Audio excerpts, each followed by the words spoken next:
korban yang ditolak, ya.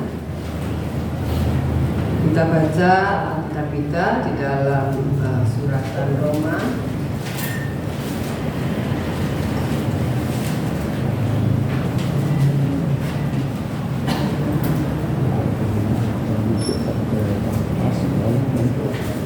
Roma 12 ayatnya yang pertama.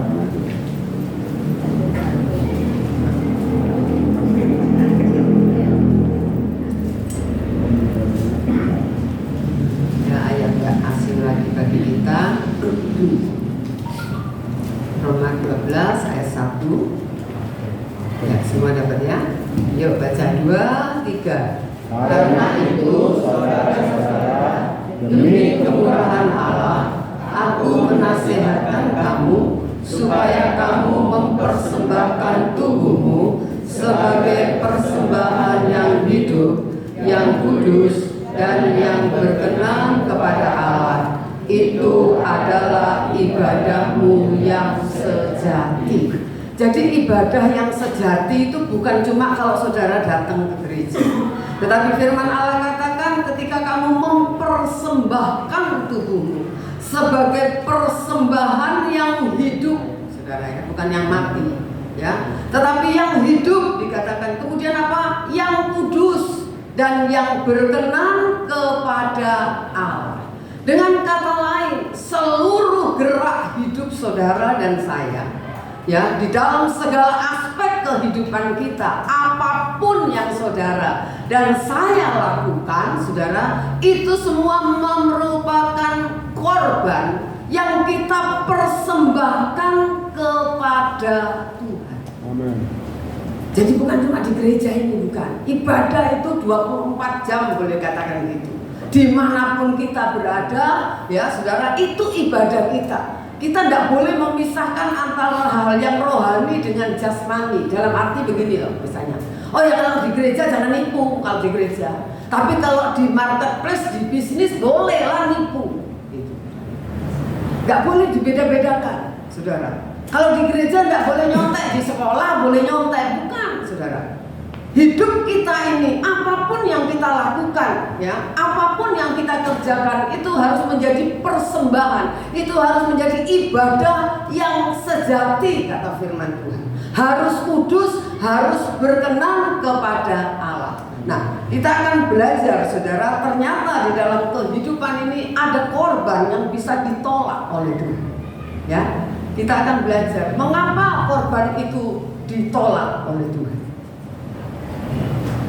Mengapa korban itu ditolak? Orang mempersembahkan hidupnya mungkin ditolak oleh Tuhan. Mengapa? Pasti ada alasan. Tuhan itu tidak pernah melakukan sesuatu tanpa alasan.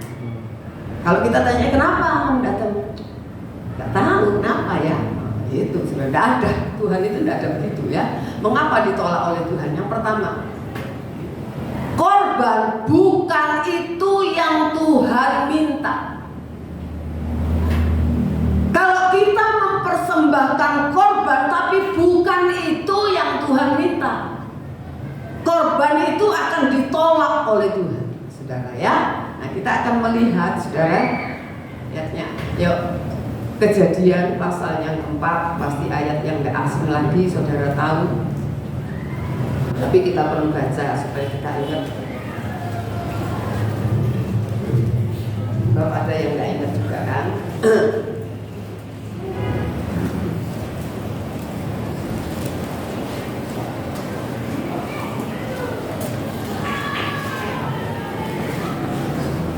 Ayat yang kelima, dapat ya?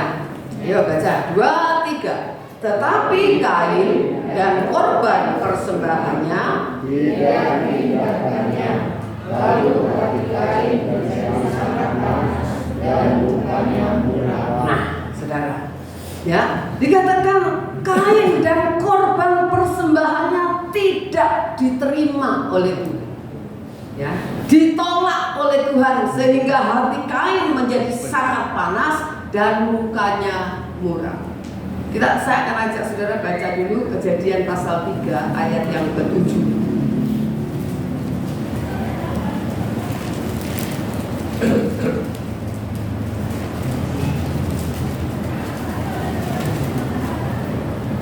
hubungannya dengan ini, saudara. Ya, Kejadian pasal 3 ayat yang ke-7. Ayo baca 2, 3. Maka terbukalah mata mereka berdua dan mereka tahu bahwa mereka telanjang. Lalu mereka menyemak daun pohon ara dan membuat cawat. Nah, saudara, kita melihat ketika Adam dan Hawa, saudara, melanggar firman Tuhan, ya, dikatakan mereka tahu mereka telanjang. Saya mau tanya kepada saudara, sebelumnya telanjang nggak? Telanjang sebelumnya, saudara. Nah, tetapi ketika mereka melanggar firman, mereka berbuat dosa, mereka baru kaget, loh, kita ini telanjang. Nah, untuk menutupi rasa malu itu, maka mereka dikatakan mengambil daun pohon ara, membuat cawat, menutupi, bicara kemaluannya, gitu ya, dengan daun pohon ara. Saudara, daun pohon ara ini bicara tentang kebenaran diri sendiri. Seringkali manusia, ya memang sejak zaman Adam, saudara, manusia itu kalau bikin salah suka pakai alasan untuk membenarkan diri sendiri. Nggih napa mboten? Untuk menutupi kesalahannya, mungkin untuk menutupi malunya, bisa, saudara. Maka yang dipakai adalah kebenaran diri sendiri dengan berbagai alasan, saudara. Jadi kita melihat, saudara, bahwa Adam dan Hawa berusaha menutupi kesalahannya dengan kebenaran diri sendiri. Nah, saya ajak saudara buka kembali coba Kejadian pasal 3 ayat yang ke-21. Apa yang Tuhan lakukan kepada mereka, ya? Apa yang Tuhan lakukan kepada mereka? Ayat 21.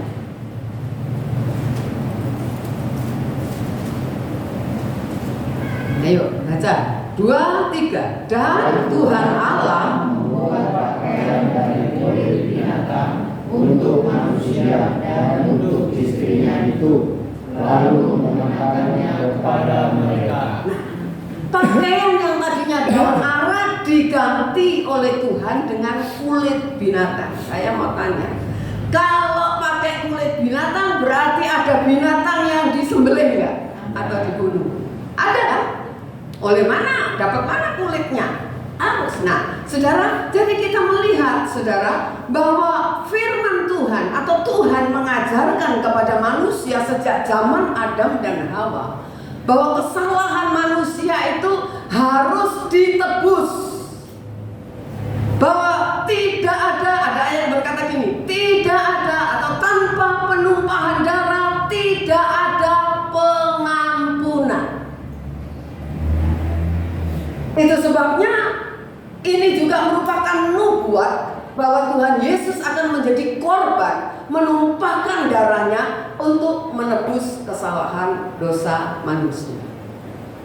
Nah, saudara, kita melihat, saudara, Adam dan Hawa mengerti hal ini. Saya hanya ambil itunya. Adam dan Hawa mengerti apa yang dimaksud oleh Tuhan bagi hidup mereka, bahwa kesalahan itu nggak boleh ditutupi dengan kebenaran diri sendiri, ya, tapi harus ada pengampunan dari Tuhan. Nah, Adam dan Hawa pasti apa yang mereka dapat dari Tuhan, ya, pasti diajarkan kepada anak-anaknya, ya, diajarkan kepada anak-anaknya. Kalau saudara baca Kejadian pasal 8, setelah Nuh, ya, mengalami air bah, saudara, setelah dia keluar, ya, semuanya daratan kering, dia keluar. Kalau saudara baca, dia langsung membangun misbah. Nah, dari mana dia tahu? Halo, dari mana dia tahu? Pasti dari yang atas kan? Nah, ya, ajaran ini turun temurun. Dia mempersembahkan korban, saudara, binatang. Nah, saudara, kalau kita melihat lagi coba Kejadian pasal 4 tadi, ya, sekarang Kejadian pasal 4 ayatnya, saudara, 3, ya, ayat 3 sampai ayatnya yang ke-5, ya. Saya akan bacakan, saudara ikutin aja. Kejadian pasal 4 ayat 3 sampai ayat 5. Demikian firman Tuhan. Setelah beberapa waktu lamanya, maka Kain mempersembahkan sebagian dari hasil tanah itu kepada Tuhan sebagai korban persembahan. Habil juga mempersembahkan korban persembahan dari anak sulung kambing dombanya, yakni lemak-lemaknya. Maka Tuhan mengindahkan Habil dan korban persembahannya itu. Tetapi Kain dan korban persembahannya tidak diindahkannya. Lalu hati Kain menjadi sangat panas dan mukanya murah. Saudara, kita melihat Adam pasti mengajarkan kepada mereka bahwa persembahan kepada Tuhan, ya pada zaman itu ya, belum zaman Taurat, saudara. Pada zaman itu harus mempersembahkan binatang, harus ada darah yang ditumpahkan, gitu ya. Tante Lina juga. Ya, harus ada ya darah yang ditumpahkan, saudara. Nah, jadi kenapa korban Kain ditolak? Apa yang Kain persembahkan? Hasil panennya. Boleh saya katakan gini, mungkin boleh katakan panen yang terbaik itu dia sudah kasih, ya, sebagai persembahan kepada Tuhan. Tapi saudara coba aja, saudara bakar sayur, bakar buah, apa aromanya? Hah? Aromanya enak. Tapi kalau kambing, binatang gitu ya, enak, sate yang gune, yang gitu ya, betul ya, saudara. Nah, ya ini hanya gambaran. Jadi kita melihat, saudara, ya, ditolak itu karena bukan itu yang Tuhan minta. Kain harusnya bisa barter sama adiknya. Ayo aku ya kasih sayur, buah, tuker dong kambing, gitu, tuker dong domba, gitu. Bisa nggak? Harusnya bisa. Saudara, kita melihat hal ini, saudara, ya. Kain semaunya sendiri. Lah ini kan hasil aku ini, ya ini wes, gitu. Padahal Adam dan Hawa pasti memberitahu bahwa korban yang menyenangkan hati Tuhan itu harus hewan yang disembelih. Nah, jadi kita lihat kalau Tuhan meminta sesuatu kepada saudara. Pernah Tuhan minta sesuatu?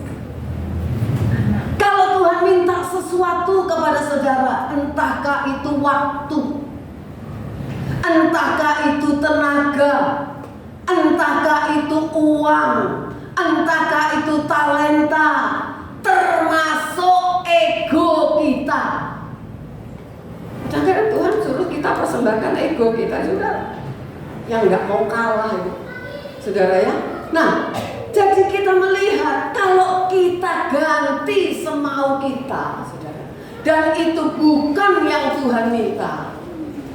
Sekarang kita pikirkan, kira-kira Tuhan berkenan nggak? Misal kasih contoh, uang misalnya, ya. Tuhan bicara kepada saudara, saudara ketemu orang yang mungkin saudara lihat, aduh kok menyedihkan sekali orang itu ya. Ya, saudara misalnya, mikul apa gitu jualan ya, tapi kok kayaknya sampai malam kok banyak yang dia pikul, gitu ya misalnya ini contoh. Nah, Tuhan bicara kepada saudara, kasih uang, kasih itu yang ada di dompet itu kasih, misalnya gitu ya, misal itu. Kebetulan di dompet kita adanya 50.000, 20.000, 10.000 gitu misalnya. Tuhan bilang kasih yang gede. Dia tuh belum makan, mulai pagi nggak laku, itu yang dijual, kasih 50.000. Hati kita gini, ya kok aja enak gitu. Ini loh uangku yang paling besar di dompetku. Ya yang penting kan ngasih, buat makan 20 dah. Tuh saudara, ya kasih contoh yang gampang saja. Saya mau tanya kepada saudara, Tuhan berkenan nggak? Halo, Tuhan berkenan apa enggak? Tidak, ya, saudara. Jadi kita belajar, saudara. Kita saja, kita apalagi ini anak-anak remaja ini ya. Oh, yang mulai remaja juga. Coba kalau minta A dikasih B, mau nggak? Ayo jujur, ayo jawab semua. Kalau minta A dikasih B, mau apa enggak?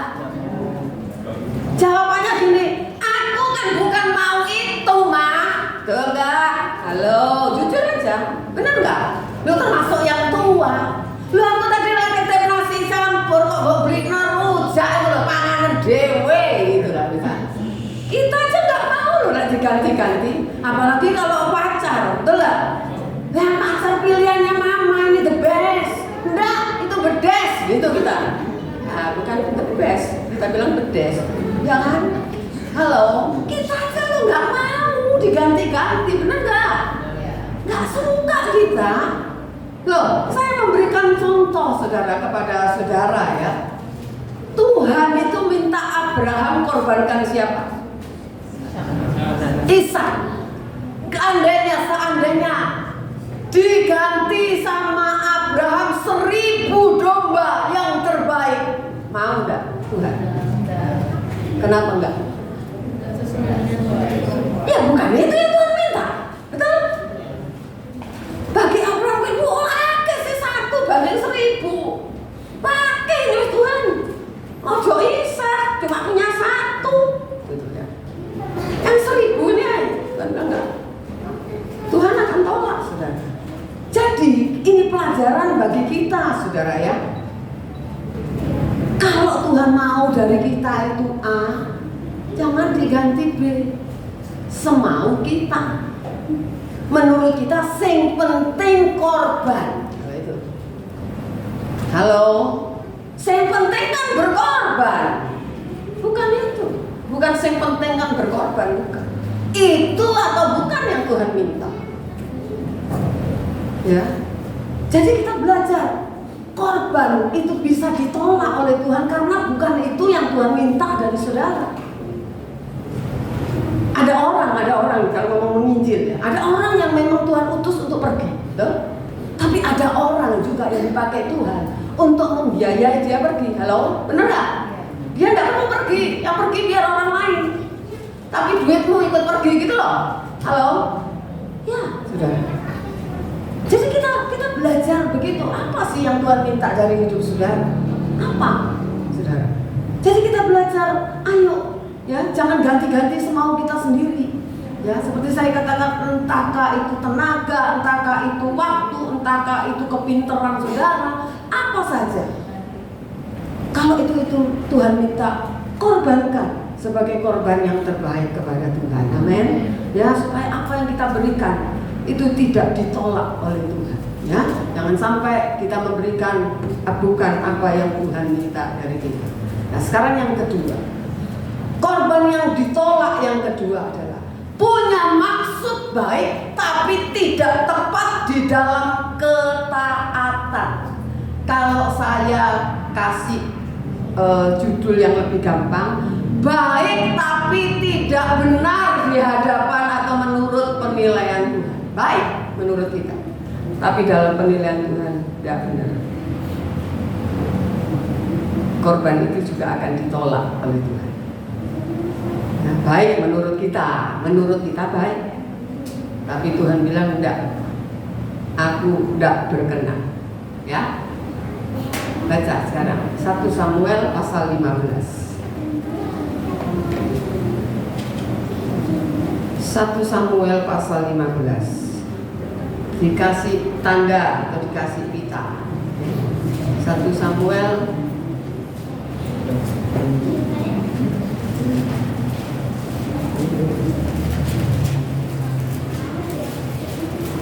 pasal yang ke-15.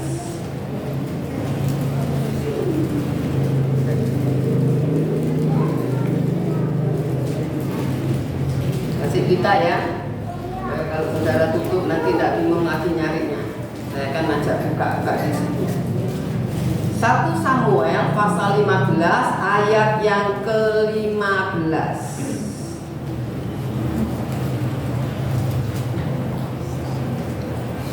Sahabat, ayo 2, 3. Jawab Saul, semuanya itu dibawa daripada orang Amalek. Sebab kalian menyelamatkan kambing domba dan lembu yang terbaik dengan maksud untuk mempersembahkan korban kepada Tuhan Allahmu. Tetapi selebihnya telah kami lupa. Tuhan memerintahkan kepada Saul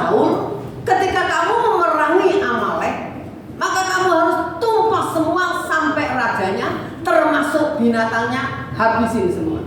Itu perintahnya. Nah, kita melihat, saudara, ketika kita tahu dikatakan Agag dibiarkan hidup, bukan hanya Agag, tetapi dikatakan binatang-binatang kambing lembu yang terbaik, dikatakan tidak ditumpas, tidak dibunuh, tidak dihabisi. Saudara, yang baik tidak kutumpas. Maksudnya baik tidak? Untuk siapa? Bukan untuk dirinya loh. Bukan untuk dirinya loh. Untuk siapa? Hah? Untuk siapa, John? Untuk Tuhan. Bagus nggak? Bagus. Kalau misal ini seandainya saudara yang diajak runding sama Saul, ya apa ini? Ya apa eman yo?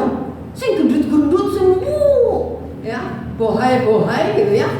Kambing dombanya, lembunya eman, nggak dihabisin. Kita kasih Tuhan aja yuk. Saudara bilang setuju. Oh pasti ya. Setuju ya, saudara. Nah, kita melihat saudara ya, maksudnya baik menurut Saul ya. Kalau yang bagus-bagus, yang gendut-gendut ya, itu dipersembahkan kepada Tuhan. Kan Tuhan pasti senang gitu. Pertanyaan saya, Tuhan senang apa enggak? Hah? Kita baca yuk ya, ayat 19. Ayat 19. Yuk baca, 2, 3. Mengapa engkau tidak mendengarkan suara Tuhan? Mengapa engkau mengambil jalan dan melakukan apa yang jahat di mata Tuhan? Teguran Samuel kepada Saul, mengapa engkau tidak mendengarkan suara Tuhan? Kamu tahu nggak apa yang kau lakukan itu jahat di mata Tuhan. Tuhan bukannya senang. Kayak kita mungkin senang, tante ini tadi ngunduh mangga misalnya gitu ya. Apa ngunduh mangga lah ya, karena yang banyak mangga. Ini yang bagus-bagus saya ambil buat tante lah, saya senang. Ya betul nggak? Tapi kalau Tuhan karena perintahnya bukan begitu. Ya, bukan seperti itu, saudara. Nah, kita melihat, saudara ya, apa yang Saul perbuat bukan membuat Tuhan senang, tapi Tuhan bilang itu jahat, kamu itu jahat. Ya, kamu jahat. Apa? Seperti katakan Tuhan menyuruh engkau, saudara. Ya, mengapa engkau tidak mendengarkan Tuhan? Coba ya, baca lagi. Ayat 20 sampai 21. Saya akan baca aja, saudara ikuti. Lalu kata Saul kepada Samuel, ini menjawab nih ya, ketika dikatakan itu jahat. Aku memang mendengarkan suara Tuhan dan mengikuti jalan yang telah disuruh Tuhan kepadaku, dan aku membawa Agag raja orang Amalek, tapi orang Amalek itu sendiri telah kutumpas. Tapi rakyat mengambil dari jarahan itu kambing domba dan lembu-lembu yang terbaik dari yang dikhususkan untuk ditumpas itu, untuk mempersembahkan korban kepada Tuhan Allahmu di Gilgal. Saul berkata apa? Aku dengar, betul nggak? Halo? Ya. Aku dengar, aku tahu apa yang Tuhan bilang. Aku tahu firman Tuhan itu, aku tahu. Gitu. Nah, tapi apa yang tapi, saudara? Ya, dikatakan aku dengar apa yang Tuhan bilang, tapi apa? Cari kambing. Yang disalahkan siapa? Rakyat. Tapi rakyat minta yang bagus-bagus, jangan disembelih, jangan dibunuh, buat Tuhan aja, gitu nggak? Fakta begitu nggak? Halo, dalam kisah itu ada fakta rakyat berkata begitu nggak sama dia? Enggak. Itu kan sama seperti tadi, menutupi kesalahan dengan kebenaran sendiri. Yang disalahkan orang lain, betul? Kita seringkali juga, ingat anak-anak juga, khususnya anak-anak remaja, ya jangan suka cari kambing hitam bukan untuk membela diri. Pak, saya bolos ini karena diajak teman-teman itu loh. Jadi yang perlu dikaplok yang sono Pak, saya jangan. Saya cuma ikut. Ya dikaplok pisan sama gurunya, saudara pasti. Iya kan? Saudara, kita diajar saudara bahwa hidup ini pilihan kita, hidup ini keputusan kita. Amin. Kalau saudara berbuat salah karena diajak orang lain, saudara tidak bisa ngomong sama Tuhan, aku diajak dia. Sebetulnya tadi aku nggak mau, tapi dipaksa gitu. Tuhan tidak mau tahu. Karena hidup ini keputusan saudara dan saya, bukan keputusan orang lain. Saudara mau hidupnya ditentukan keputusan orang lain? Tapi kalau kita tidak memutuskan dengan sendiri, hidup saudara diputuskan orang lain. Rok norok, betul? Ikut-ikutan. Dan seringkali masih tidak benar, pokoknya akeh. Halo? Saudara harus berani loh sendirian. Misalnya satu gereja ini ya katakanlah, ya keliru kabeh satu kok. Tidak benar itu, yang benar ini. Saudara harus berani itu berdiri sendiri. Halo? Halo? Jangan ikut-ikutan, saudara. Ya, jadi kita belajar, saudara ya. Jangan suka cari kambing hitam, saudara tahu itu dosa kan ya kalau tidak salah ya. Ya, saudara. Dia lakukan itu, yang lain saat keluarganya ikut ke hukum lah. Karena keluarganya pasti juga ikut nutupi bahwa dia yang nyuri gitu. Coba bilang ya, coba bilang tak simpen itu di bawah tanah gitu. Dihabisin sama Tuhan juga, saudara. Jadi kita belajar, saudara ya. Kita tahu firman. Saudara harus berani berkata tidak meskipun itu sahabat karib, meskipun itu mama kita, meskipun itu anak kita, siapapun kalau itu tidak sesuai firman kita harus berani berkata no. Amin. Amin. Ya memang berat, saudara. Tapi semua setuju. Itu misalnya setuju. Masa saya kok tidak setuju? Nah kalau tidak benar, tidak usah ikut setuju. Itu. Tidak, aku tidak melok pokoknya. Ya terserah situ. Urusan ditanggung masing-masing kan, saudara. Jadi kita melihat, saudara. Coba kita baca ayat 22. Ayo. Ya setelah Saul menjawab itu, aku dengar katanya. Oh hebat, dia bilang, aku ikuti jalan Tuhan, nah, saudara. Ya. Tapi rakyat yang mempengaruhiku gitu ya. Ayat 22, ayo baca 2, 3. Tetapi jawab Samuel, apakah Tuhan itu berkenan kepada korban bakaran dan korban sembelihan sama seperti kepada mendengarkan suara Tuhan? Sesungguhnya mendengarkan lebih baik daripada korban sembelihan, memperhatikan lebih baik daripada emak domba-dombanya. nah, mana yang Tuhan lebih suka? Misalnya kita hidup dalam dosa, yang penting korbannya gede buat gereja. Tuhan bisa disuap gitu? Tak bisa. Ya, Tuhan itu lebih suka ketaatan daripada korban. Ya, saudara. Ya, saya tulis kayaknya. Nih, baca. Seseorang bisa berkorban tanpa ketaatan. Setuju? Bisa orang berkorban tanpa hidup taat? Bisa. Seseorang bisa berkorban tanpa ketaatan. Tetapi sudah ditulis? Yang nulis? Sudah? Oke. Seseorang tidak bisa taat tanpa berkorban. Seseorang bisa berkorban tanpa ketaatan, tapi seseorang tidak bisa taat tanpa dia mau berkorban.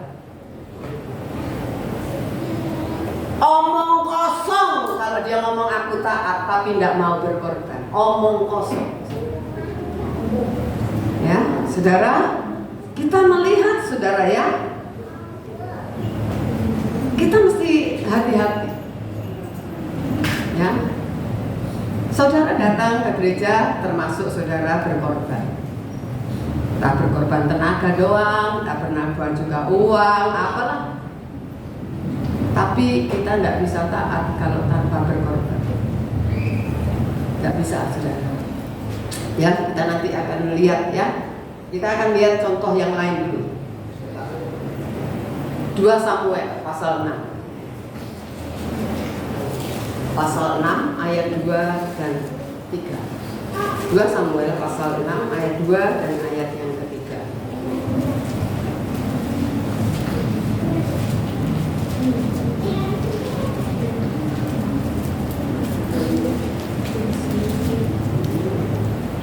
Saya akan baca ayat 2, saudara ayat 3 ya.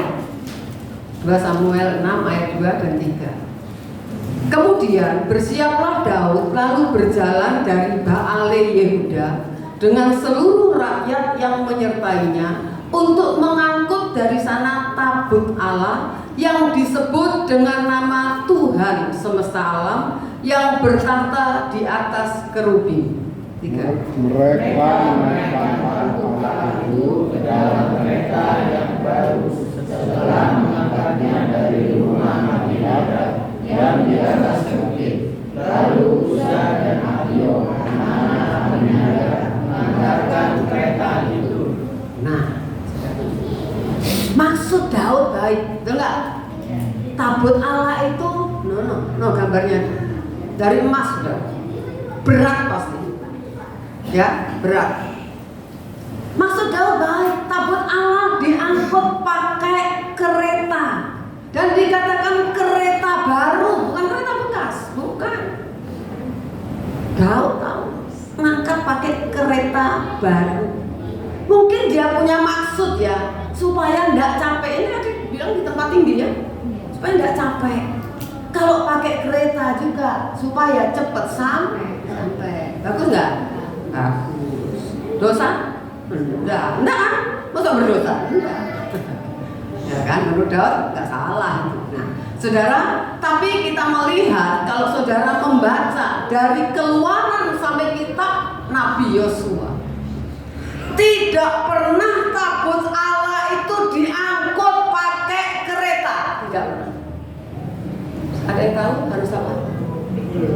Harus dipikul. Tidak boleh dinaikkan apa-apa, harus dipikul bawahnya. Nah, mungkin gantian orangnya, seperti kalau orang pikul jenazah itu kan kadang-kadang gantian. Pikul pedih berat ya. Nah, gantian. Harus dipikul, saudara. Ini punya arti, saudara. Harus dipikul, tabut Allah itu harus dipikul, itu punya arti bahwa pelayanan yang menyenangkan hati Tuhan adalah pelayanan yang disertai dengan pengorbanan. Jadi kalau saudara dan saya mau melayani Tuhan, tidak mau berkorban, saudara tidak berkenan kepada Tuhan. Pelayanan ini berkorban, benar? Pelayanan itu berkorban, saudara. Saudara hidup di marketplace melayani Tuhan itu juga berkorban. Saudara harus tidak sama dengan orang lain. Orang lain kalau timbangan, saudara nggak boleh. Benar? Ya. Saudara, jadi kita melihat, saudara, namanya berkorban itu pasti tidak namanya aja berkorban. Kalau enak itu belum berkorban. Berkorban itu tidak enak.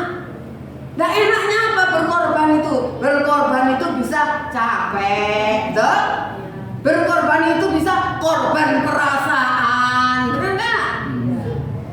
Kalau saudara ya, saya boleh katakan gini, saudara yang datang ke gereja cuma datang pulang, tidak terlalu kegesek sama orang, betul? Halo, dia apa mboten? Semakin saudara ikut pelayanan, mulai gak seneng aku. Kakek ngomong, gak seneng aku ini, gak seneng aku tekone telat melulu.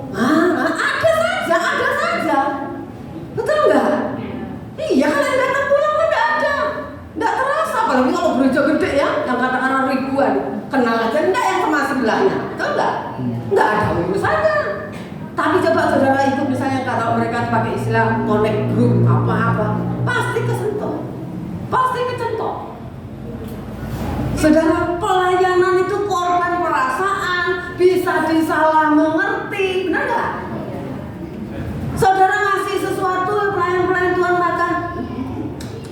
dia terus ya, paling carmuk lah, itu kan? Orang memberi ya dia rasani, gak memberi ya lebih dirasani. Iya kan? Kan repot saudara, betul nggak? Tapi ya memang begitu, saudara. Iya kan? Ya tersinggung, tersungging, nanti itu macam-macam dah gitu ya, saudara. Nah jadi kita harus rela aja, rela. Makanya Tuhan Yesus bilang apa sih? Kalau mau ikut aku, apa katanya? Pikul salib. Makanya itu mesbah, kerubium itu, tabut Allah itu harus dipikul. Ikut Tuhan, Tuhan bilang ikut aku, pikul salib, nyangkal diri, ojo kardi, ojo sakaroke dibik gitu loh ya. Jangan semaumu sendiri. Kita ini teamwork dalam pelayanan. Aku pokoknya mau gini, sudah jadi baru yang lain dikasih tahu, enggak, teamwork saudara. Ya, kita bekerja bersama-sama untuk saling mengisi, saling mendukung, ya. Saudara saling mengerti, ya memang enggak gampang. Ya, sak rumah aja bisa gesek itu ya angel kok, angel betul nggak? Apalagi dengan orang lain, saudara. Ya, yang semuanya berbeda, saudara ya. Pikul salib, kalian bilangnya pikul salib, nyangkal diri, ikut aku. Harus bisa ikut. Kalau nggak mau, ya nggak bisa. Cuma ikut yang di depan dia ikut, sama mau ikut, mana dong? Penonton, saudara tahu, penonton sama pemain pinter mana? Nonton. Pinter penonton, nyanyi nih enak, fals. Coba sih ngomong suruh nyanyi di sini, nah, saudara-saudara. Amin. Gurung nyanyi ya sini, saudara. Tapi nak komen, the best gitu ya. Tapi kalau kan ya bedes itu tadi, ya kan? Nah saudara itu enggak loh. Ya kalau penontonnya ya saudara, kalau nonton bola, apa tahu sedikit tentang bola, goblok, mestinya kan ke kanan ngoper, kok ke kiri sih lah pinter. Coba konsing main. Nah, ke belakang bolanya, ya atau keluar. Iya, saudara. Makanya Kristen ini, orang Kristen kita sudah harus saling melayani. Saudara jadi jemaat, oke, tidak mimpin pujian. Kalau yang sini semangat toh, itu saudara melayani orang juga loh. Ojo nyamu enak kalau nyanyi dewa, nyanyi yang angel gitu lah saudara. Nyanyi saudara. Itu loh dinilai sama Tuhan, bukan dinilai sama BL. Amin. Ya mulai sekarang tidak ada mulut yang tertutup, amin. Tapi bukan gini. Oh bukan ya. Tidak ada yang tertutup, saudara ngomong, bukan ya. Ya, saudara ikut nyanyi, ya, saudara. Jadi saudara ayo ya. Jadi kalau mau ikut Tuhan, jangan sikit-sikit ngambek, sikit-sikit mogok, sikit-sikit apa lagi? Tersinggung, sikit-sikit marah. Oh saudara, ikut Tuhan ini wis piro tahun lah gitu. Ya, masih kanak-kanak, anak-anak itu ngambekan, betul lah. Tapi lek segede ngambekan itu, weh, gitu loh, jelei cari uang, ya toh, saudara. Jadi kita ayo mau belajar harus rela berkorban. Nah kalau sikit-sikit marah, sikit-sikit ngambek, sikit-sikit mogok, sikit-sikit tersinggung, orang seperti itu, model begitu, nggak mungkin bisa ikut Tuhan Yesus. Karena tidak mau berkorban egonya, tidak mau. Ya toh, saudara. Mundur pelayanan, mundur gak gereja-gerejaan, nah saudara. Itu loh, masa bisa ikut Tuhan Yesus model kayak gitu, benar nggak? Iya, nggak bisa saudara. Itu baru gitu, belum tanya nyawa atau Tuhan Yesus, no. Kalau Tuhan Yesus nyawa, sorry salah. Kalau tidak ikut Tuhan Yesus boleh pergi. Nah itu belum gitu, baru keserempet aja sudah ngambek, ya saudara. Nah, saudara, jadi kita belajar ya. Orang model gitu yang sikit-sikit ngambek, sikit-sikit tersinggung, sikit-sikit marah, sikit-sikit apa maning, ya saudara. Itu loh orang yang cuma beragama Kristen, bukan ikut Tuhan Yesus. Agamanya aja Kristen, cuma agamanya. tapi bukan pengikut Tuhan Yesus. Jadi kita mau belajar, saudara, ya kita kan sering maksud seperti jawab, maksudku kan gini, maksudku kan gitu. Pakai alasan kadang-kadang berohani. Orang-orang pinter apa? Apa manipulasi atau apa? Ya biarlah yang lain saya nggak usah. Gitu. Biar yang lain aja yang berkorban, saya nanti nggak usah. Gitu. Biar yang lain diberkati loh, kan rohani. Biar yang berkorban nanti diberkati. Kan kalau saya nggak diberkati, jadi biar saya aja yang nggak diberkati. Biar yang lain maju, saya bagian jaga gawang saja, jaga pintu maksudnya. Bukan menerima tamu ya, sorry, bukan maksudnya. Ya saya di belakang aja gitu, saudara. Bukan gitu, saudara ya. Jadi kita belajar maksud Tuhan gitu enggak sama kamu? Maksud Tuhan kamu, maksudmu baik, oke. Biar orang lain maju, bagus enggak? Bagus. Tapi maksud Tuhan bagimu gitu enggak? Pertanyaannya itu. Jadi kita mau belajar ya, masalahnya kekristenan itu bukan maksud kita, tapi maksudnya Tuhan bagaimana untuk kita. Ya, saudara, ayo coba kita baca ya. Oh, apa itu? Oh ya, apa yang baik menurut kita belum tentu benar.